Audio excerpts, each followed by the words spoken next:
bienvenue dans cette vidéo du CSE de l'UES Proxiserve. Les deux principales raisons d'être d'un comité social et économique sont de défendre les intérêts des salariés sur les sujets des conditions de travail et sur la rémunération. La consultation obligatoire annuelle sur la politique sociale de l'entreprise est donc un événement majeur. C'est pourquoi nous allons vous parler de ce sujet aujourd'hui.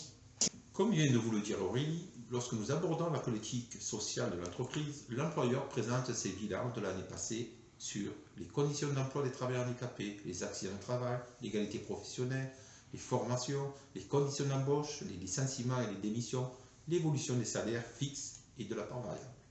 Pour info, ces bilans ne sont globalement pas bons, voire pour certains très alarmants. En 2021, les accidents de travail sont toujours en hausse. Nous vous en avons déjà longuement parlé dans les vidéos précédentes. FO a rappelé à la direction que la sécurité des salariés doit être la priorité de l'entreprise et la préoccupation première du management. Le turnover a aussi mobilisé toute notre attention. Le manque de personnel touche tous les métiers techniques évidemment, mais aussi les métiers administratifs. Seul l'encadrement en DR ou au siège semble épargné par l'hécatombe. Le sous-effectif récurrent fait que le personnel présent subit les conditions de travail dégradées. Pour FO, la lassitude et l'absence d'horizon expliquent ses envies de démission, d'autant que la rémunération n'est pas particulièrement attractive. Pour la direction, l'objectif de la politique salariale est clair. Augmenter la productivité, donc les salaires sont toujours suffisamment hauts.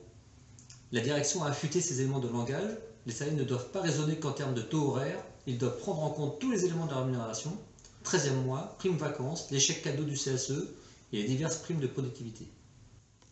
Mais la réalité est cruelle. Le taux horaire moyen des techniciens se rapproche dangereusement du SMIC et sans le 13e mois, certains seraient payés en dessous des minima conventionnels qui ont été réévalués en 2022 de 7%. De plus, nous avons constaté un accroissement des inégalités entre les cadres et le reste des salariés de l'entreprise. Lorsqu'en moyenne, les salariés voient leur part variable augmenter de 300 € en 2021, les cadres empochent 10 fois la mise. Les données fournies par l'entreprise ne nous permettent pas d'analyser plus finement les subtilités de la politique sociale. Le CSE a décidé d'avoir recours à une expertise externe à la majorité des membres FO et CGT. La CFDT et les cadres n'ont pas soutenu cette démarche, montrant une nouvelle fois leur allégeance à la direction. Avec cette vidéo, nous fêtons le premier anniversaire de cette émission. Depuis un an, nous vous rendons compte de nos actions et de nos engagements sur un point traité en CSE. Il est important pour nous que vous puissiez nous accorder votre confiance, sans nous croire sur parole, mais en jugeant sur pièce. FO n'est pas qu'une étiquette syndicale, mais des femmes et des hommes qui partagent une certaine vision de la camaraderie et de la justice sociale. Merci de partager cette vidéo et d'en parler à vos collègues. Prenez soin de vous et au mois prochain. Bravo.